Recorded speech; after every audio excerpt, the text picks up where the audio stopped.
Amin. Mari kita berdoa. Terima kasih Bapa di surga. Kembali lagi Tuhan, dengan penuh kerendahan hati kami datang ke hadapan hadirat-Mu ya Tuhan. Kami bersyukur, kami bersujud, kami rindu terus ya Bapa, ingin memahami lebih dalam lagi segala kehendak-Mu ya Bapa, untuk dapat kami terapkan dalam kehidupan kami melalui setiap kebenaran firman-Mu.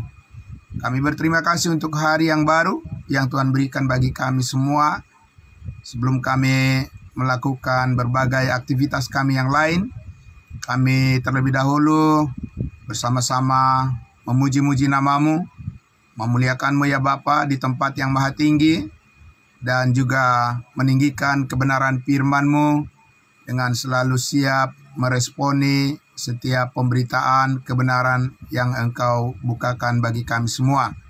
Diberkatilah semua saudara-saudara seiman kami semuanya yang mendengarkan kebenaran firman-Mu pada pagi hari ini. Kami bersyukur dalam nama Tuhan Yesus kami berdoa. Haleluya. Amin. Puji Tuhan. Baik saudara-saudaraku yang dikasihi Tuhan Yesus, kemarin kita sudah melanjutkan, dan pagi ini juga kita akan lanjutkan lagi. Kita akan terus belajar tentang buah roh yang kita baca dari Galatia pasal 5, yaitu di bagian yang ke-8, varian dari buah roh ialah kelemah lembutan. Kelemah lembutan, meekness, adalah lawan dari kata bersungut-sungut. Dan saudara-saudaraku yang dikasihi Tuhan Yesus, kita sudah melihat kemarin ya contoh yang tidak baik ya yang ditampilkan oleh umat Tuhan, yaitu bangsa Israel ketika mereka di padang gurun. Sementara mereka dibimbing oleh Tuhan bagaimana caranya menghadapi ujian iman, bagaimana caranya menghadapi pencobaan hidup. Tapi kita lihat Bapak Ibu Saudara, kebanyakan dari mereka tidak mengerti maksud Tuhan bagi masa depan mereka. Sehingga orang-orang Israel ini, saudara-saudaraku, mereka bukannya menundukkan hati kepada Tuhan, ya, mereka bukan merendahkan hati kepada Tuhan, tapi mereka memberontak dan mereka selalu saling mempersalahkan satu dengan yang lain, dan mereka bahkan, saudara-saudaraku, ya, meminta supaya Musa yang dianggap bersalah, ya, telah bersalah memimpin mereka ya berjalan di hadapan Tuhan, tapi ingin mereka kembali ke Mesir kepada kehidupan yang lama. Nah, Bapak Ibu Saudara, dan itu menyebabkan banyak hukuman yang sangat merugikan bangsa Israel, ya, dan mereka tidak bisa menunjukkan tanda-tanda bahwa mereka adalah orang beriman, mereka adalah umat pilihan, mereka adalah umat perjanjian, dan mereka tidak bisa menunjukkan keteladanan bagaimana orang yang menyembah Tuhan yang sebenarnya. Nah, Bapak Ibu Saudara, karena itu kita akan kembali melihat lagi bagian dari kehidupan, belajar dari cara orang-orang Israel memperlakukan Tuhan ketika mereka diberikan oleh Tuhan perlindungan, pemeliharaan, ya, tapi mereka tidak bisa menyesuaikan diri mereka dengan kebenaran firman Allah. Kita dapat belajar dari Bilangan 14. Kita lihat lagi Bapak Ibu Saudara, Bilangan 14, supaya kita bisa lebih mendalami ya kasih karunia Tuhan saat ini yang sudah kita terima. Itulah berkat yang terbesar yang dapat kita hidupi, bagaimana kita menjadi orang-orang yang dipakai oleh Tuhan untuk menjadi saluran berkat bagi orang lain. Nah, kita lihat Bapak Ibu Saudara di Bilangan ya, kitab Bilangan pasal 14, kitab yang ditulis oleh Musa ya. Bilangan 14 dari ayatnya saya akan membaca sekali lagi dari ayat 1 ya.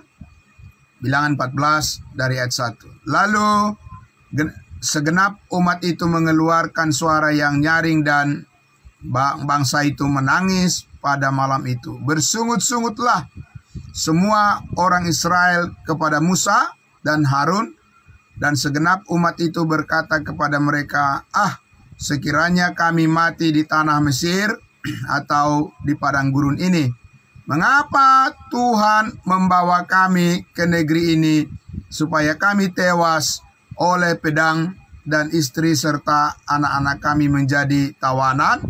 Bukankah lebih baik kami pulang ke Mesir?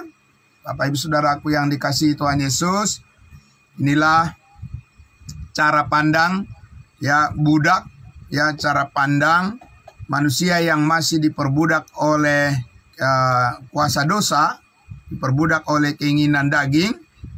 Mereka tidak bisa membedakan bahwa rencana Tuhan itulah yang jauh lebih baik daripada rencana diri mereka atau pikiran mereka yang sangat jauh dari kebenaran. Tapi Bapak Ibu Saudara, itu mereka ungkapkan secara terbuka di hadapan Tuhan. Dan sebagaimana Paulus katakan di kitab Galatia pasal 3 ya, kepada orang Galatia ya, hal yang sama Paulus katakan bahwa mereka adalah orang-orang yang bodoh kalau mereka kembali kepada cara kehidupan yang lama, sistem kehidupan yang lama, mengandalkan hukum Taurat ya sebagai cara hidup untuk berkenan kepada Tuhan, dan mereka mengabaikan kasih karunia Allah. Nah, Bapak Ibu Saudara, di sini kita lihat bahwa ya orang Israel menyesali kebaikan yang telah Tuhan berikan kepada mereka ya, dan itu juga merupakan suatu ya kebodohan yang tidak pantas untuk dicontoh ya, tidak pantas untuk ditiru. Nah, Bapak Ibu Saudara, ya, mereka juga ingin berdebat dengan Tuhan, berdebat dengan kebenaran. Ya, bukankah itu Bapak Ibu Saudara adalah sikap yang kekanak-kanakan ya?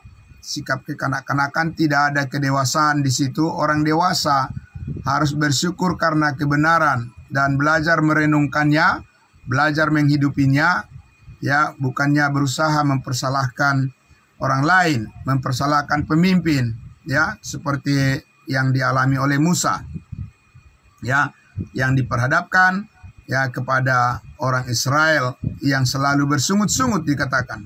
Nah, Bapak Ibu Saudara, di ayatnya yang keempat dikatakan, dan mereka berkata seorang kepada yang lain. Jadi Bapak Ibu Saudara, ya, bukan tidak cukup hanya bagi diri mereka sendiri, tapi mereka juga mempengaruhi satu sama lain. Ya, mereka katakan, baiklah kita mengangkat seorang pemimpin lalu pulang ke Mesir. Nah, ini Bapak Ibu Saudara satu kebodohan yang sangat luar biasa. Ya, bahwa pilihan Tuhan itu sudah menjadi yang terbaik. Ya, Bapak Ibu Saudara, bukannya mereka memperbaiki diri mereka masing-masing, tapi mereka selalu menginginkan yang jahat di mata Tuhan ya. Ya, mereka selalu menginginkan apa yang bertentangan dengan kehendak Tuhan.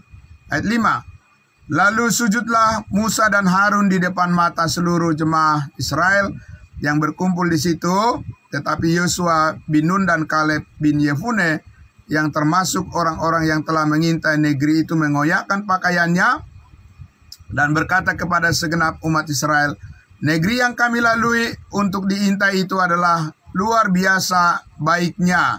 Jika Tuhan berkenan kepada kita, maka Ia akan membawa kita masuk ke negeri itu dan akan memberikannya kepada kita, suatu negeri yang berlimpah-limpah susu dan madunya. Bapak Ibu Saudaraku yang dikasihi Tuhan Yesus, kita lihat di sini ya, selalu ada pemimpin yang bersikap positif di tengah-tengah pemberontakan daripada umat Tuhan. Harus ada pemimpin yang optimis ya, harus ada pemimpin yang mengasihi ya, di tengah-tengah jemaat orang Israel yang bersungut-sungut kerjanya mempersalahkan pemimpin, mengata-ngatai pemimpin. Di sini Musa ya, Bapak Ibu Saudara, kita lihat bahwa harus ada pemimpin yang merendahkan hati di hadapan Tuhan dan selalu ya mengajarkan bagaimana bahwa Tuhan tidak salah di dalam keputusannya untuk membawa umatnya ya menuju harapan yang lebih baik. Karena di sini kita lihat Joshua dan Kaleb ini adalah dua orang Israel yang lahir di Mesir ya, hanya dua orang ini yang berhasil masuk ke tanah Kanaan dari semua orang yang lahir di Mesir. Bapak Ibu Saudara, yang lainnya itu adalah generasi yang lahir di padang gurun ya. Nah, apa kata mereka? Apa kata Joshua? Bapak Ibu Saudara, ya, di sini kita lihat dia berkata sangat positif. Jika Tuhan berkenan kepada kita, ayat 8, maka Ia akan membawa kita masuk ke negeri itu dan akan memberikannya kepada kita, suatu negeri yang berlimpah susu dan madunya. Amin. Ini sangat luar biasa Bapak Ibu Saudara ya, bahwa pengharapan ya yang daripada Tuhan itu harus terus kita sampaikan kepada generasi muda. Amin. Supaya mereka tidak salah jalan di masa yang akan datang. Dan inilah saudaraku ya, contoh sebagai orang tua, sebagai pemimpin, sebagai orang yang pantas diteladani, selalu menyemangati umat Tuhan bagaimana bersikap positif menghadapi berbagai macam ujian dan pencobaan dalam kehidupan. Ayat 9 dikatakan, hanya janganlah memberontak kepada Tuhan dan janganlah takut kepada bangsa negeri itu, sebab mereka akan kita telan habis. Bapak Ibu Saudaraku yang sangat luar biasa Joshua ini ya. Ya, yang melindungi mereka sudah meninggalkan mereka, sebab Tuhan menyertai kita. Janganlah takut kepada mereka. Sebab Bapak Ibu Saudara, ya, orang-orang yang berpenghuni di negeri Kanaan, di mana ratusan tahun itu telah ditinggalkan, tidak ada orang Israel yang tinggal di negeri Kanaan, dan setelah kematian daripada Yakub, Bapak Ibu Saudara, dan keturunannya dibawa untuk tinggal di Mesir ya, ketika Yusuf anaknya memerintah di menjadi wakil raja Firaun di Mesir, maka tanah Kanaan itu, Bapak Ibu Saudara, tanah perjanjian itu ditempati oleh bangsa-bangsa yang tidak mengenal Tuhan, dan mereka sangat kejam ya. Mereka tidak mempunyai belas kasihan dan mereka mempunyai perlengkapan senjata yang lebih hebat dari orang-orang Israel, karena orang Israel tidak mempunyai alat-alat perlengkapan senjata perang ya. Mereka hanya mengandalkan Tuhan saja, Bapak Ibu Saudara, mengandalkan kuasa Tuhan. Tapi kita lihat Bapak Ibu Saudara, justru Joshua di sini ya meyakinkan. Intinya begitu, kita harus selalu ya saling meyakinkan satu dengan yang lain. Amin. Kita harus selalu memberikan kata-kata yang positif, jangan kata-kata yang negatif, Bapak Ibu Saudara ya. Jangan kata-kata yang bisa membuat orang lain ragu. Harus kata-kata yang positif. Ya, kalau tidak, maka kita juga sudah memprovokasi orang lain untuk memberontak. Ya, nah Joshua kita lihat di sini saudaraku, dia menyampaikan kata-kata yang penuh semangat. Dia katakan, Tuhan yang janganlah takut karena Tuhan menyertai kita. Ya, janganlah takut kepada mereka. Ya, ayat 10 dikatakan, lalu segenap umat itu, Bapak Ibu Saudara, mengancam hendak melempari kedua orang itu dengan batu. Tetapi tampaklah kemuliaan Tuhan di kemah pertemuan kepada semua orang Israel. Jadi Bapak Ibu Saudaraku yang dikasihi Tuhan Yesus, ketika saudara ya berusaha untuk menyampaikan kebenaran kepada orang lain, itu tidak berarti bahwa saudara akan selalu mendapatkan sambutan yang positif. Ya, ketika saudara memimpin di dalam jemaat, itu tidak berarti bahwa ya saudara akan selalu mendapat kata-kata yang positif. Ya, Bapak Ibu Saudara. Nah, di sini kita lihat orang Israel, ya umat Israel justru melakukan hal yang sebaliknya. Ya, mereka ingin mematikan, ingin membunuh Joshua dan juga Kaleb yang sudah mengintai negeri Kanaan. Dikatakan bahwa itu adalah tanah perjanjian dan pasti Tuhan membawa mereka sampai di sana, meskipun ada orang yang menghalangi mereka atau yang akan menghentikan langkah mereka, langkah bangsa Israel. Tapi ya Joshua dan Kaleb ini memberikan kata-kata penguatan dan keyakinan ya kepada umat Israel. Ya, dan apa yang terjadi, saudaraku, sementara Joshua ya dan juga Kaleb dan juga Musa memimpin mereka, saudara-saudara, ya kita lihat di situ malah orang-orang Israel memperlakukan pemimpinnya ya secara kurang ajar, ya dengan cara yang sangat-sangat tidak manusiawi, ingin membunuh, melontari atau melempari dengan batu ya supaya pemimpinnya mati. Nah, Bapak Ibu Saudara, tapi pembelaan Tuhan itu selalu ada. Amin. Bapak Ibu Saudaraku, pembelaan Tuhan itu selalu ada. Jangan takut, sebab dikatakan ya, maka tampaklah kemuliaan Tuhan di kemah pertemuan kepada semua orang Israel. Ayat 11, Tuhan berfirman kepada Musa, berapa lama lagi bangsa ini menista aku? Dan berapa lama lagi mereka tidak mau percaya kepadaku? Sekalipun sudah ada segala tanda mujizat yang kulakukan di tengah-tengah mereka.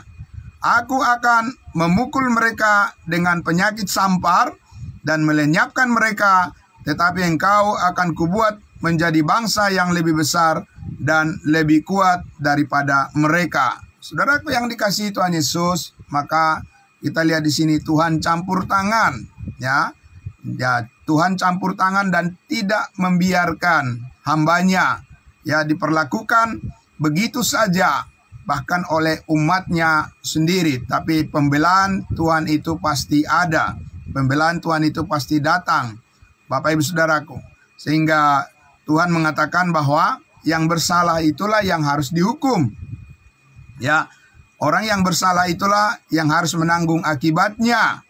Ya, dan orang Israel dikatakan akan menerima hukuman berupa penyakit sampar, dan Tuhan ingin melenyapkan orang-orang Israel yang sudah berlaku sangat kurang ajar kepada Musa sebagai pemimpin, kepada Joshua dan kepada Kaleb. Nah, saudara-saudaraku, yang sebenarnya itu adalah perlawanan mereka kepada Tuhan, karena Tuhanlah yang memilih ya pemimpin bangsa Israel untuk membawa mereka menuju ke tanah perjanjian. Nah, Bapak Ibu Saudaraku yang dikasihi Tuhan Yesus, kita lihat di sini bahwa Tuhan itu selalu mempunyai cara, ya. Tuhan itu mempunyai 1001 macam cara untuk bisa melaksanakan kehendaknya, rencananya. Nah, maka Tuhan katakan kepada Musa, aku akan melenyapkan orang-orang Israel yang sombong ini, orang-orang Israel yang tinggi hati ini, yang selalu bersungut-sungut dan selalu protes terus, ya. Tidak pernah bersikap positif, protes terus, Bapak Ibu Saudara. Ya, bukannya berusaha memperbaiki dirinya di hadapan Tuhan, tapi selalu memprotes apa yang dikehendaki oleh Tuhan. Maka Tuhan mengatakan, Tuhan menawarkan kepada Musa supaya melalui Musa lah ya akan dibuat kembali bangsa yang lebih kuat, ya, yang taat seperti Musa sebagai pemimpin. Tapi Bapak Ibu Saudara, kita lihat ayat 13, apa jawaban Musa kepada Tuhan, Saudara? Lalu berkatalah Musa kepada Tuhan, jikalau hal itu kedengaran kepada orang Mesir, padahal engkau telah menuntun bangsa ini dengan kekuatanmu dari tengah-tengah mereka, mereka akan bercerita kepada penduduk negeri ini yang telah mendengar bahwa engkau Tuhan ada di tengah-tengah bangsa ini, dan bahwa engkau Tuhan menampakkan dirimu kepada mereka dengan berhadapan muka, waktu awanmu berdiri di atas mereka dan waktu engkau berjalan mendahului mereka di dalam tiang awan pada waktu siang dan di dalam tiang api pada waktu malam.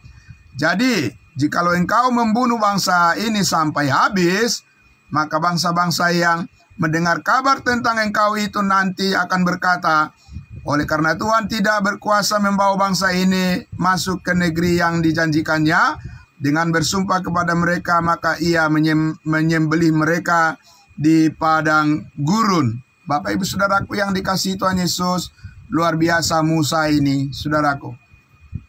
Dia tidak mengambil keuntungan bagi dirinya sendiri di tengah-tengah kesalahan daripada umat Israel. Ya, Tuhan menawarkan, menguji hatinya. Ya, Tuhan katakan bagaimana? Ya, Musa, kuhabisilah semua orang Israel yang bandel ini. Kuhabisilah semua orang Israel yang memberontak ini. Tapi karena engkau taat kepadaku, maka engkaulah yang menjadi pewaris dan keturunanmu akan kujadikan jadi bangsa yang taat kepadaku, kata Tuhan. Tapi Bapak Ibu Saudaraku lihat, ya, Musa tidak mengambil keuntungan bagi dirinya sendiri, Saudaraku, dan dia tetap setia kepada apa yang dijanjikan Tuhan kepada nenek moyang mereka. Dan dia katakan bahwa ya kesaksian hidup mereka sebagai umat pilihan Tuhan itu yang paling penting, yang paling utama untuk orang-orang yang tidak mengenal Allah.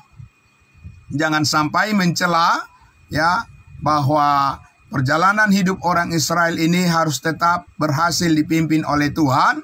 Sejauh mereka yang masih mau mengikuti, ya mereka yang masih mau dan rindu untuk dipimpin oleh Tuhan, maka itulah melalui mereka lah tangan Tuhan akan menyatakan kebesarannya. Amin. Nah, Bapak Ibu Saudaraku yang dikasihi Tuhan Yesus, ya kita lihat di sini ayatnya yang ke-17, ya.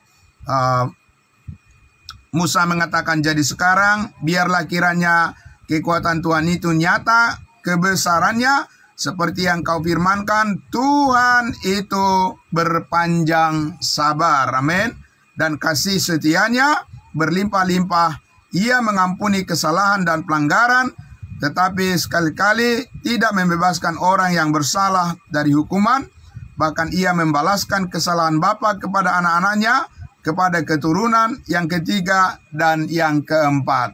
Kita sudah tahu Bapak Ibu Saudaraku kenapa Musa mengatakan hal ini, ya, bahwa Tuhan akan membalaskan hukuman kepada keturunan yang kedua, ketiga dan keempat dan seterusnya.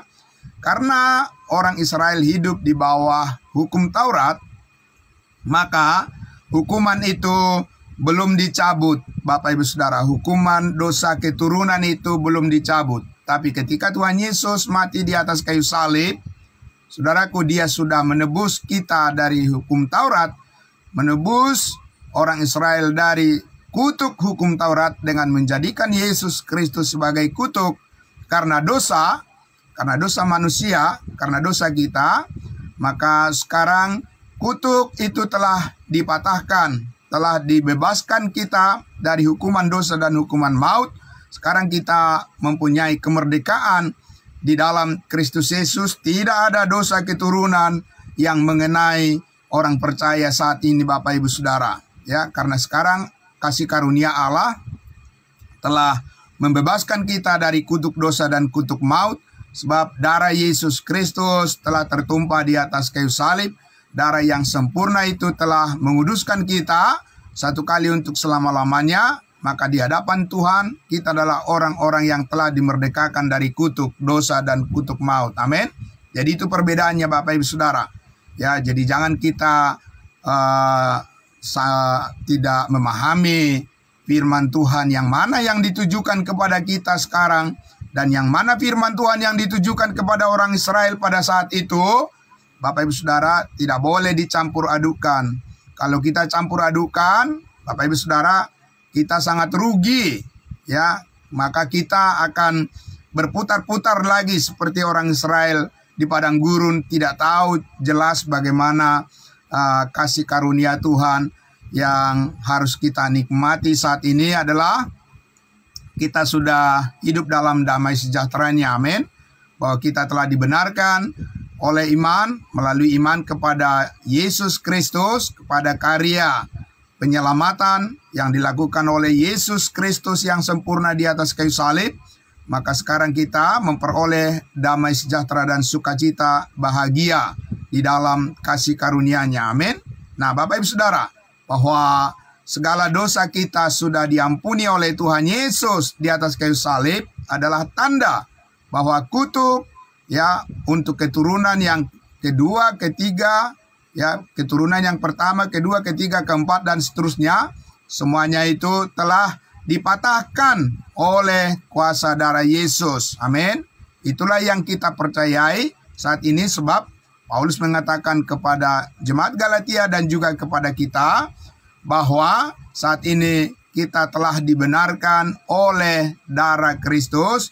Dan dikatakan kepada jemaat Roma bahwa oleh karena sekarang oleh darah Kristus kita telah dibenarkan, maka kita pasti diselamatkan dari murka Allah. Amin. Bukan mudah-mudahan, tapi pasti diselamatkan. Nah, saudara-saudaraku yang dikasihi Tuhan Yesus, maka kita lihat di sini, ya, di ayatnya yang ke-18 tadi dikatakan, Tuhan itu panjang sabar dan kasih setianya berlimpah-limpah. Amin. Ia mengampuni kesalahan dan pelanggaran kita, kesalahan kita, ya, telah diampuni oleh Tuhan Yesus. Dan di sanalah puncak daripada kasih Allah kepada semua manusia. Kepada setiap orang yang percaya, saudara dan saya, diterapkan kuasa Yesus Kristus, kuasa kebangkitannya dari antara orang mati. Dan sekarang kita adalah orang-orang yang merdeka di dalam Kristus Yesus. Amin. Merdeka dari kuasa dosa. Dosa tidak berkuasa lagi atas hidup kita, karena kita adalah orang-orang tebusan oleh darah Kristus. Di dalam darahnya kita telah dibayar lunas, dan segala kesalahan kita, saudaraku, tidak diperhitungkan Tuhan lagi, karena kesalahan kita sudah diperhitungkan dalam penanggungan yang dilakukan oleh Kristus di dalam tubuh dan darahnya di atas kayu salib. Amin. Bersyukur untuk hal itu, Bapak Ibu Saudaraku. Maka kita lihat, saudara, di ayatnya yang ke-19, apa yang dikatakan oleh Musa, Bapak Ibu Saudara, ya, untuk melihat bagaimana dia meminta kepada Tuhan. Dia katakan di ayat 19, bagi bangsa Israel. Ingat Bapak Ibu Saudara, kita bukan bangsa Israel. Amin. Kita bangsa lain. Kita bangsa Indonesia. Kita bukan suku Israel, bukan suku Ruben, juga bukan suku Lewi, tapi kita mempunyai suku kita masing-masing, ya. Saya adalah suku Batak, bukan suku Israel, ya. Nah, maka kepada orang Israel ini Musa berdoa di ayat 19. Dia katakan ayat 19 bilangan 14, ampunilah kiranya kesalahan bangsa ini sesuai dengan kebesaran kasih kesetiamu seperti engkau telah mengampuni bangsa ini mulai dari Mesir sampai kemari. Jadi Bapak Ibu Saudara yang dikasihi Tuhan Yesus, apa yang disadari oleh Musa, Bapak Ibu Saudaraku, pada saat itu adalah bahwa dia harus meminta pengampunan kepada Tuhan mewakili bangsa Israel, karena memang itulah yang terjadi Bapak Ibu Saudara. Apa yang terjadi? Bahwa orang-orang Israel, saudaraku, yang hidup di bawah hukum Taurat belum diampuni oleh Tuhan. Ya, saudara, itu penting kita pahami. Orang Israel belum diampuni Tuhan dari segala dosa dan kesalahannya. Karena itulah di sini Musa meminta pengampunan kepada Tuhan untuk dosa-dosa bangsa Israel pada saat itu. Dan itu adalah merupakan bagian di mana Tuhan menunjukkan kasih setianya kepada mereka. Saudaraku, setiap orang Israel yang bersalah, mereka harus merasa berdosa di hadapan Tuhan. Iya, Bapak Ibu Saudara, ya, karena mereka tidak tahu dan belum tahu tentang apa yang dilakukan oleh Allah melalui Yesus Kristus sebagai kasih karunia-Nya yang dianugerahkan atas kematian dan pengorbanan darahnya, yang saat ini saudara dan sayalah yang mengetahui hal itu. Mengetahui apa? Mengetahui kasih karunia Tuhan yang sempurna. Kasih karunia Tuhan yang sempurna yang telah menebus dan mengampuni kita dari segala dosa satu kali untuk selama-lamanya. Maka kesadaran kita pun ditimbulkan oleh kebenaran itu, bahwa kita bukan merasa berdosa di hadapan Tuhan, karena Tuhan sudah membebaskan kita dari segala dosa dan dari segala kutuk. Maka sekarang kita merasakan bahwa kekudusan Kristuslah yang melekat di dalam kehidupan kita yang baru ini. Amin. Jadi Bapak Ibu Saudaraku, kita minta kekuatan kepada Tuhan. Amin. Bukan minta ampun terus Bapak Ibu Saudara. Mau berapa kali Tuhan mau mati lagi Yesus Kristus mengampuni dosa kita, Bapak Ibu Saudara. Satu kali saja dia mati dan menguduskan kita, ya, oleh darahnya yang tertumpah di atas kayu salib. Segala dosa kita telah lunas dibayar. 1 Korintus 6 ayat 20. 1 Petrus 3:18 dikatakan, sebab juga Kristus telah mati sekali untuk segala dosa kita. Bahkan di Ibrani 10 ayat 10 dikatakan, sebab oleh karena kehendaknya inilah kita telah dikuduskan satu kali untuk selama-lamanya oleh persembahan tubuh Yesus Kristus. Di ayat 14-nya dikatakan, Ibrani pasal 10, bahwa oleh karena satu korban saja, korban tubuh dan darah Yesus Kristus, kita telah disempurnakan satu kali untuk selama-lamanya. Amin. Jadi kita minta kekuatan kepada Tuhan, Bapak Ibu Saudara. Ya, jangan selalu minta terus supaya Tuhan mengampuni dosa kita. Dosa yang mana lagi yang belum diampuni, Bapak Ibu Saudara? Ya. Dan semua perbuatan kesalahan kita telah ditimpakan, telah ditanggungkan ke dalam tubuh Kristus, ke dalam darahnya, bahwa disitulah kasih karunia yang sempurna yang kita terima supaya kita bisa saat ini menghargai apa yang dilakukan oleh Allah bagi kita, Bapak Ibu Saudaraku, yaitu bahwa kepada kita telah dikaruniakan keselamatan hidup yang kekal, kepastian masuk surga satu kali untuk selama-lamanya. Amin. Itulah berita yang harus kita sampaikan kepada semua orang, ya, supaya semua orang mengenal kebaikan Tuhan, kesempurnaan kasih-Nya saat ini bagi semua orang yang percaya memperoleh kasih karunia yang melimpah di dalam berkat surgawinya. Nah, Bapak Ibu Saudaraku yang dikasihi Tuhan Yesus, maka mari kita lihat, lanjutkan lagi, tapi kita akan mundur ke pasal 12, ya, sedikit lagi saudaraku, mengenai cerita tentang bagaimana kepemimpinan daripada Musa yang begitu luar biasa, saudara-saudaraku, di tengah-tengah pemberontakan daripada umat Israel di padang gurun. Musa mengambil sikap yang benar di hadapan Tuhan. Ya, Musa mengambil sikap yang pantas diteladani. Ya, saudaraku, mari kita lihat ya di pasal 12 ya, Bilangan pasal 12 kita lihat saudaraku ya. Karakter daripada Musa yang begitu lain daripada yang lain, karena dia dikatakan adalah orang yang paling orang yang sangat lemah lembut hatinya. Kita lihat Bapak Ibu Saudara di Bilangan pasal 12 ya, dari ayat 1 dikatakan, Miriam serta Harun mengatai Musa berkenaan dengan perempuan Kush yang diambilnya, sebab memang ia telah mengambil seorang perempuan Kush. Jadi saudaraku, karena Musa mengambil istrinya dari bangsa lain ya, lalu Miriam saudaranya serta Harun mengatai Musa katanya ya.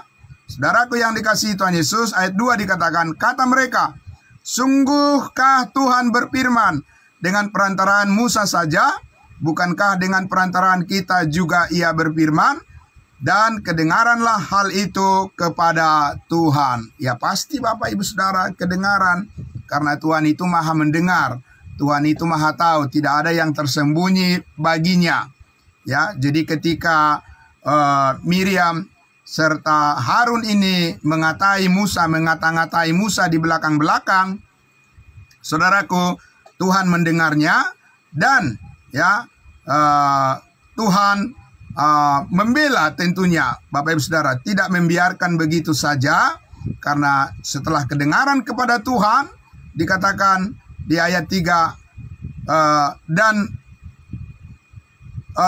selanjutnya ayat 3 dikatakan, adapun Musa ialah seorang yang sangat lembut hatinya, lebih daripada setiap manusia yang di atas muka bumi. Bapak Ibu Saudaraku yang dikasihi Tuhan Yesus, ya, di tengah-tengah kesulitan yang besar, di tengah-tengah penderitaan bersama dengan umat Allah, terjadi pemberontakan daripada umat Israel kepada Musa. Tetapi saudaraku yang dikasihi Tuhan Yesus, dikatakan Musa adalah orang yang sangat lembut hatinya, melebihi daripada semua manusia di muka bumi.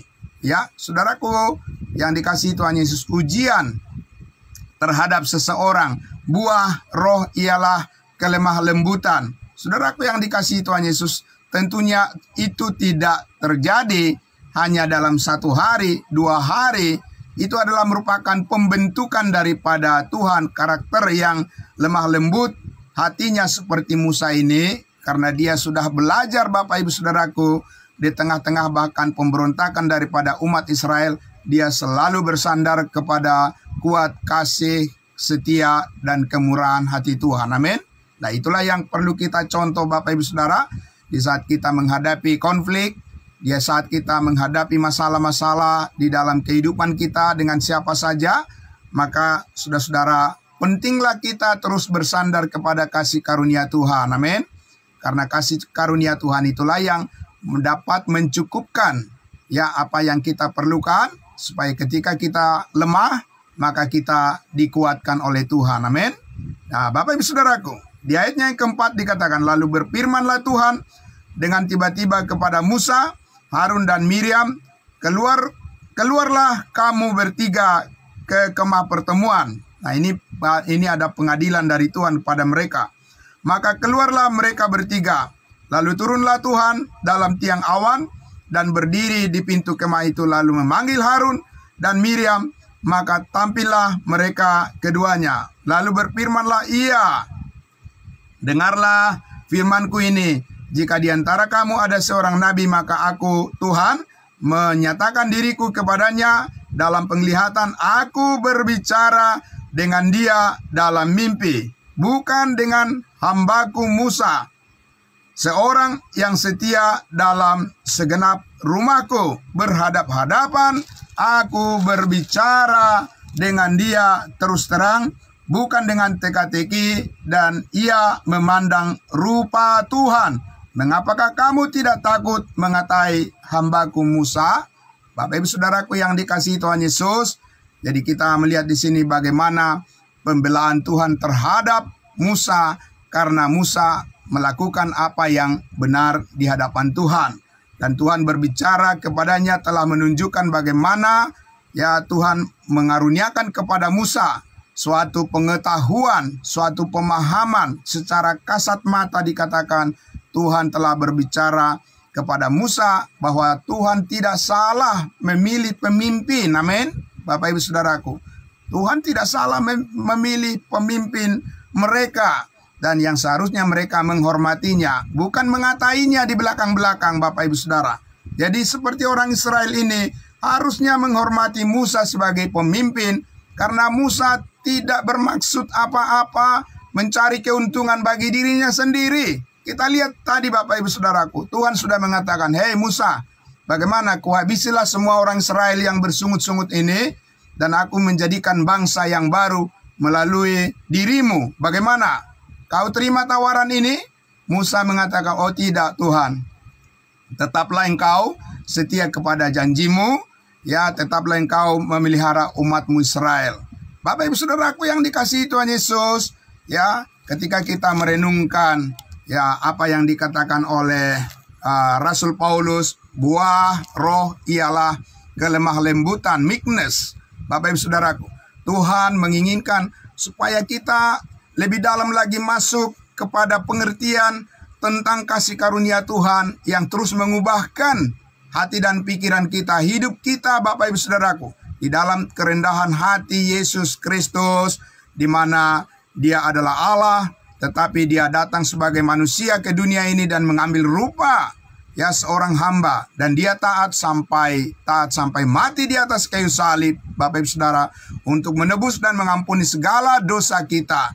Karena itulah maka Dia sangat ditinggikan di atas segala nama, diberikan nama Yesus, dan supaya di masa yang akan datang pun segala mulut akan mengaku Yesus Kristus adalah Tuhan, dan segala lutut akan bertelut, Bapak Ibu Saudaraku, menyembah Yesus Kristus Tuhan dan Juru Selamat kita. Maka saudara-saudara dan saya pun harus belajar terus bagaimana kita merendahkan hati kita di hadapan Tuhan.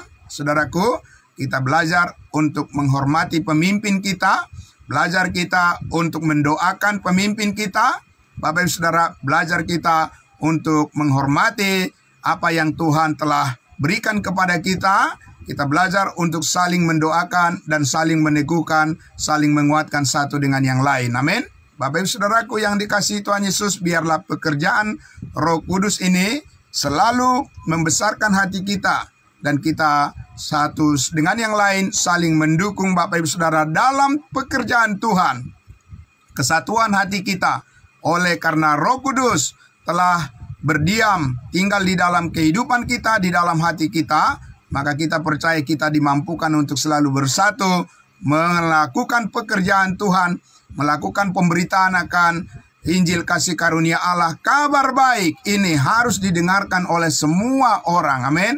Karena disitulah kasih karunia Allah akan menyelamatkan semua orang dan membawa banyak orang yang semakin setia melayani dan meninggikan Tuhan kita Yesus Kristus. Amin. Mari kita berdoa.